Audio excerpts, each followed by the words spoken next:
balik lagi di Wanita Talk, your campus bestie. Tempat kita ngobrol santai, relate, tapi pulangnya tetap bawa insight. Bareng gue Erin dan gue Sanda. Halo semuanya, semoga yang lagi dengerin podcast ini dalam keadaan sehat ya. Yang lagi di jalan, hati-hati di jalan. Yang lagi nugas, semoga laptopnya nggak nge-lag ya. Dan yang lagi rebahan, ya nikmatin aja dulu, tapi jangan ketiduran sebelum podcast ini selesai. Bener banget. San, gue tuh akhir ini sering banget tau lihat story anak organisasi. Emangnya kenapa, Rin? Story mereka kenapa? Isinya tuh hampir mirip semua. Katanya capek banget hari ini, rapat lagi, besoknya gladi, proposalnya revisi, terus besoknya upload foto pakai baju organisasi sambil kasih caption. Proses nggak akan mengkhianati hasil katanya. Iya, yang paling lucu tuh pas musim UTS. Biasanya mereka langsung nanya, besok ujian mata kuliah apa ya? Padahal dosennya udah ngumumin ya dari 2 minggu yang lalu. Iya Rin, tiap jadwal rapat mereka hafal di luar kepala. Tapi giliran jadwal kuliah mereka malah lupa. Atau yang lebih parahnya lagi nih San, mereka tuh lupa, sering ngeluh gitu loh. Aduh IPK gue turun. Pas ditanya terakhir belajarnya kapan, jawabannya lupa. Waduh, ketahuan banget ya Rin. Tapi ngomong-ngomong, gue juga kepikiran satu pertanyaan deh. Menurut lo nih, aktif organisasi sama IPK tinggi itu bisa jalan bareng gak sih? Kalau dilihat dari komentar netizen sih San, katanya nggak mungkin balance. Kalau aktif organisasi pasti nilainya turun. Kalau IPK-nya tinggi berarti dia kupu-kupu kuliah pulang gitu. Padahal kenyataannya nggak sederhana itu loh. Gue kenal beberapa orang yang IPK-nya 3,8. Bahkan ada yang hampir 4. Tapi mereka tetap aktif tuh organisasi. Jadi panitia, ikut lomba, bahkan masih sempat nongkrong juga. Nah, berarti masalahnya bukan di organisasinya kan? Tapi gimana cara orang itu ngatur hidupnya, ngatur waktunya, dan tahu mana yang harus diprioritaskan. Makanya, di episode hari ini kita bakal bahas semuanya sampai tuntas. IPK di atas 3,5 sambil aktif organisasi emang bisa. Tapi sebelum kita bahas lebih jauh, kita mau ngingetin dulu ya Wanita Talk. Obrolan hari ini bukan berarti semua mahasiswa harus aktif organisasi. Karena setiap orang punya jalan yang berbeda-beda.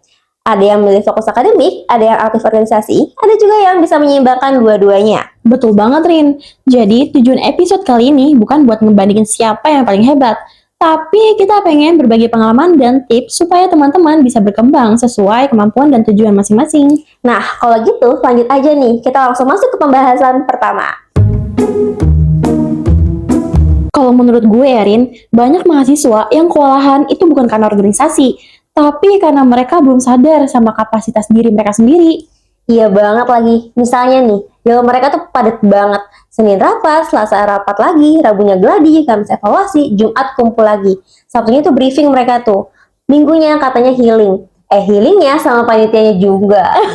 Iya, healing rasa rapat ya Rin. Bukan istirahat, malah bahas random lagi. Nah, iya. Terus pas dosennya bilang, "Dikan tugas malam ini ya." Mereka tuh mukanya langsung pada panik gitu loh. Kayak, hah tugas apa? Bener banget. Sebenarnya gue juga pernah ada di posisi itu. Dulu gue ngerasa semua kesempatan harus diambil. Diajak kepanitiaan, iya. Diajak mentor, iya. Ikut lomba, iya. Volunteer, iya. Bahkan diajak nongkrong pun aku ikutin. Pokoknya semuanya diain deh. Ujung-ujungnya pasti ada yang dikorbanin sih. Kayak tidur, belajar, makan juga kadang sampai lupa. Terus pas badan mulai capek, baru sadar kalau ternyata kita udah kebanyakan ngambil tanggung jawab. Nah ini yang bahaya. Banyak orang mikir kalau nolak berarti nggak loyal atau nggak peduli sama organisasi. Padahal justru orang yang profesional itu tahu batas kemampuan dirinya. Kalau memang lagi penuh, ya nggak apa-apa. Bilang aja, maaf kali ini gue belum bisa. Setuju banget sih. Karena organisasi itu ngajarin kita tentang tanggung jawab. Bukan ngajarin kita buat ngambil semua pekerjaan. Kalau lo udah penuh, bilang penuh, nggak usah maksa. Karena kalau dipaksain, yang ada hasil kuliah sama kerja organisasi, dua-duanya jadi nggak maksimal. Betul banget, Rin. Ingat ya, sehari itu tetap cuma punya 24 jam. Nggak peduli tuh, lo ketua organisasi, anggota, atau mahasiswa biasa. Ya waktunya tetap sama. Yang bikin beda itu cara kita menggunakannya. Nah, ngomong-ngomong soal waktu, Risan, ternyata banyak penelitian yang bilang kalau prestasi akademik itu bukan cuma nentuin dari seberapa lama kita belajar, tapi juga dari gimana cara kita ngatur waktu dan menentukan prioritas kita.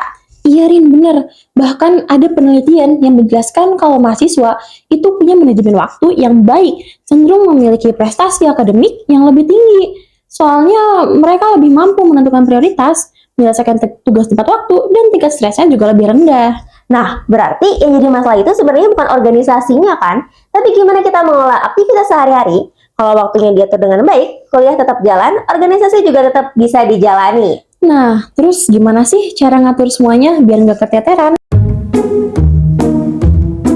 Kalau menurut gue nih, yang pertama yang paling penting buat mahasiswa itu cuma satu, yaitu belajar bilang enggak. Setuju banget, Rin. Kadang satu kata enggak itu justru bisa nyelamatin IPK kita loh. Nah, misalnya nih ya, minggu depan lo ada UTS, terus tiba-tiba dia ngajak lo jadi panitia dadakan. Kalau emang lo lagi nggak sanggup, ya bilang aja baik-baik. Maaf ya, minggu ini gue mau fokusin ujian dulu. Percaya deh, itu bukan egois, itu namanya tahu prioritas. Bener banget, Rin. Kadang kita takut nolak karena nggak enakan, takut dibilang nggak loyal. Padahal kalau semuanya diambil, yang keteteran ya diri kita sendiri. Nah, makanya gue tuh selalu ngingetin diri gue sendiri. Dan semua kesempatan tuh harus diambil. Karena kesempatan itu bakal terus datang. Tapi kesehatan sama nilai kita juga harus dijaga. Kalau gue pribadi sih ya, biasanya bikin daftar prioritas. Mana yang penting, mana yang mendesak, mana yang masih bisa ditunda. Jangan semuanya dianggap prioritas. Karena kalau semuanya prioritas, sebenarnya nggak ada yang benar-benar diprioritaskan. Bener banget sih, San. Nah, gue juga pakai Google Calendar sih. Semua jadwal tuh gue masukin di situ. Mulai dari jadwal kuliah, deadline tugas, rapat organisasi, jadwal belajar, sampai waktu istirahat juga gue masukin sih di Google Calendar itu. Serius, Rin? Waktu istirahat juga dijadwalin? Serius dong, karena kalau nggak dijadwalin, gue malah sering lupa istirahat. Ujung-ujungnya begadang terus. Besoknya ngantuk di kelas, terus pas rapat juga malah nggak bakal fokus. Nah, itu tuh yang sering kejadian. Burnout sering banget disangka malas. Padahal beda. Burnout itu kondisi ketika badan capek, pikiran capek, bahkan mental juga ikut capek. Kalau udah kayak gitu, mau belajar susah, mau kerja organisasi juga nggak maksimal. Nah, makanya penting banget buat kasih waktu istirahat ke diri sendiri, guys. Karena produktif itu bukan berarti harus sibuk terus. Setuju banget, Rin. Justru orang yang bisa ngatur waktu istirahat biasanya lebih konsisten dalam belajar maupun berorganisasi. Nah, kalau dipikir-pikir ya, San, organisasi itu juga banyak ngajarin kemampuan yang nantinya kepakai di dunia kerja.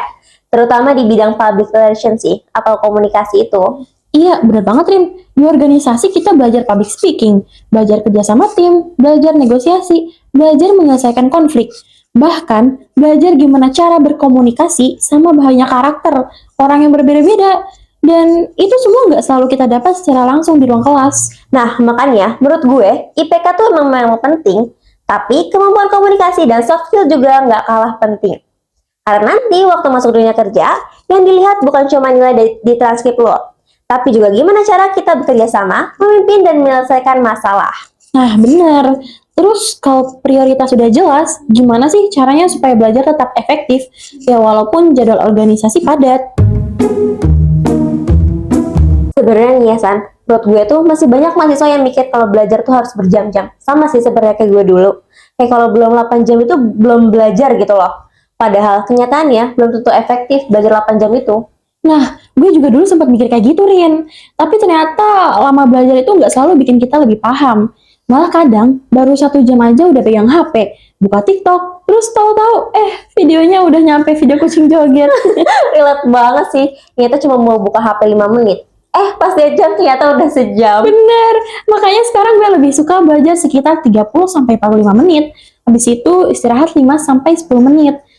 Minum, stretching sebentar, baru lanjut lagi. Jadi otak juga nggak terlalu capek. Nah, itu namanya belajar yang efektif ya, San. Yang penting bukan berapa lama duduk di depan laptop, tapi seberapa banyak materi yang benar-benar masuk di kepala kita. Benerin. Terus satu lagi nih, jangan biasain belajar mepet ujian.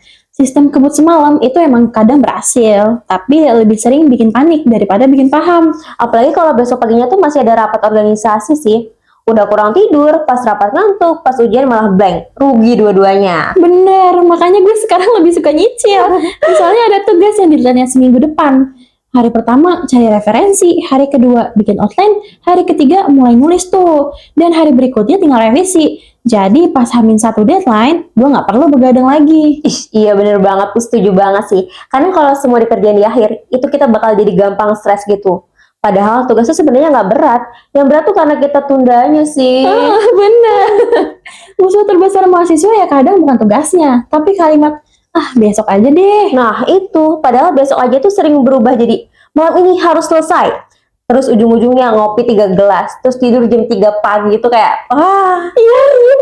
Nah, selain itu juga jangan malu buat belajar sama temen. Kadang ada materi yang kita nggak paham nih, tapi temen kita bisa jelasin dengan bahasa yang lebih sederhana. Jadi belajarnya juga lebih cepet. Nah, iya, belajar bareng itu bukan berarti nyontek ya guys. Justru kita saling diskusi, saling tukar pendapat, dan saling membantu memahami materi. Yang penting pilih teman belajar yang benar-benar mau belajar. Bukan yang bilang, ayo belajar. Sampai 5 menit, kemudian udah malah bahas drama kampus. Iya lagi, niatnya belajar kelompok, pulang-pulangnya yang menambah malah gosip. Betul, jadi pada intinya, belajar cerdas itu bukan soal berapa lama kita duduk di depan buku, tapi soal bagaimana kita memanfaatkan waktu yang ada dengan lebih efektif. Ngomong soal mahasiswa berprestasi nih Rin, gue jadi inget sama salah satu kakak tingkat gue. Dia tuh lulusan dengan IPK 3,9. Awalnya gue mikir, wah pasti tiap hari kerjanya belajar doang tuh. Ternyata pas gue kenal lebih deket, dia juga Rin. Dia tetap aktif organisasi, bahkan jadi panitia. Masih sempat ikut lomba pula. Nah bahkan masih punya waktu buat nongkrong sama temennya. Nah, itu dia. Terus apa sih, San, yang bikin dia bisa bagi waktu kayak gitu? Ternyata bedanya cuma satu Rin, dia tuh disiplin sama jadwal yang udah dia buat. Kalau jam belajar ya harus belajar, kalau waktunya rapat ya rapat, dan kalau lagi istirahat ya benar-benar harus istirahat. Jadi dia nggak suka tuh nyampur semua kegiatan sekaligus. Nah, itu sih yang kadang susah kita lakuin. Menurut gue nih ya, disiplin itu jauh lebih penting tau daripada motivasi. Karena kalau motivasi itu bisa naik turun, hari ini semangat, besok bisa jadi males. Tapi kalau kita udah disiplin, mau lagi mood atau enggak, kita tetap jalan sesuai target apa yang udah kita buat. Bener banget Rin. Terus ada satu kalimat dari dia yang sampai sekarang tuh gue masih inget banget. Dia bilang gini, kalau hari ini bisa dikerjain, jangan dipindah ke besok ya. Nah, selain soal nilai, ada juga soal yang menurut gue tuh nggak kalah pentingnya. Organisasi itu juga ngajarin kita tentang tanggung jawab. Kalau kita udah dikasih amanah atau jadi panitia, ya kita harus berusaha nyelesain tugas itu sebaik mungkin. Bener banget Rin. Kalau dikaitkan sama nilai IKA yang kita pelajari di kampus tuh, organisasi itu sebenarnya jadi tempat kita menerapkan nilai-nilai yang diajarkan. Misalnya nilai amanah, yaitu menjalankan tanggung jawab dengan sungguh-sungguh. Terus ada disiplin, seperti datang tepat waktu, saat rapat, atau mengumpulkan tugas kuliah sesuai deadline. Ada juga nilai jujur, misalnya berani mengakui kalau kita belum menyelesaikan tugas daripada mencari-cari alasan. Nah, selain itu, kita juga belajar menghargai orang lain lewat komunikasi yang baik. Misalnya, kalau memang lagi gak sanggup menerima tugas tambahan, kita bilangnya dengan sopan dan jujur. Jangan menyiapkan semuanya, tapi akhirnya malah gak ada yang selesai. Menurut gue, itu juga bentuk tanggung jawab sih. Betul banget, Rin. Karena percuma kalau IPK kita tinggi, tapi kita nggak bisa dipercaya sama teman satu tim. Atau malah sering hilang pas lagi dibutuhin. Di organisasi itu yang dinilai bukan cuma kemampuan, tapi juga komitmen dan sikap kita. Nah, makanya menurut gue, mahasiswa yang berprestasi itu bukan cuma yang punya IPK tinggi, tapi juga yang bisa menjaga amanah, punya etika komunikasi yang baik, menghargai waktu, dan bertanggung jawab sama setiap tugas yang dia ambil. Setuju banget, Rin. Karena pada akhirnya ya IPK memang bisa membuka pintu kesempatan, tapi karakter yang baik akan membuat kita tuh terus dipercaya, baik selama kuliah maupun nanti waktu masuk kerja. Nah, wanita, jadi sampai di sini bisa kita simpulkan kalau aktif organisasi sambil mempertahankan IPK di atas 3,5 itu bukan sesuatu yang mustahil. Asal kita tahu prioritas, disiplin mengatur waktu, belajar dengan cara yang efektif, dan tetap menjaga karakter yang baik. Nah, bener banget, Rin. Setelah ngobrol panjang dari awal sampai akhir, saatnya kita masuk ke bagian terakhir nih. Kita bakal kasih sedikit rangkuman sekaligus pesan buat teman-teman semua. Nah, wanita, gak kerasa ya kita udah ngobrol panjang banget hari ini. Jadi kalau ditanya IPK di atas 3,5 sambil aktif organisasi, emang bisa? Jawabannya bisa banget. Asal kita tahu mana yang harus diprioritaskan, tahu batas kemampuan diri sendiri, dan konsisten mengatur waktu. Betul banget, Rin. Karena sebenarnya organisasi itu bukan musuh kuliah, dan kuliah juga bukan alasan buat berhenti berkembang. Justru kalau dua-duanya bisa dijalani dengan seimbang, kita nggak cuma dapat nilai akademik yang baik, tapi juga pengalaman dan soft skill yang bakal berguna di masa depan. Nah, yang paling penting, jangan pernah ngebandingin perjalanan kita sama orang lain. Setiap mahasiswa punya proses, tantangan, dan target yang berbeda-beda. Jadi fokus aja sama perkembangan diri sendiri dan terus berusaha jadi versi terbaik dari diri kalian. Setuju banget. Iya juga, sukses di dunia perkuliahan itu bukan cuma soal IPK, tapi juga tentang bagaimana kita bertanggung jawab, menjaga komitmen, menghargai waktu, dan membangun hubungan yang baik dengan orang lain. Karena karakter yang baik akan selalu jadi bekal dimanapun kita berada. Nah, semoga obrolan kita hari ini bisa bikin teman-teman lebih semangat, lebih teratur dalam mengatur waktu, dan gak takut lagi buat aktif mengembangkan diri. Karena selama kita bisa mengelola semuanya dengan baik, kuliah dan organisasi bisa jalan berdampingan. Nah, betul Rin. Kalau kalian punya pengalaman seru selama ikut organisasi atau punya tips supaya IPK tetap aman walaupun jadwal padat, boleh banget share di media sosial Wanita. Siapa tahu cerita kalian bisa kita angkat di episode berikutnya. Nah, jangan lupa banget buat follow podcast Wanita supaya nggak ketinggalan obrolan-obrolan seru lainnya. Karena di sini kita selalu percaya kalau setiap cerita mahasiswa pasti punya pelajaran yang bisa dibagikan. Wanita, your campus bestie, cerita kampus, cerita kita.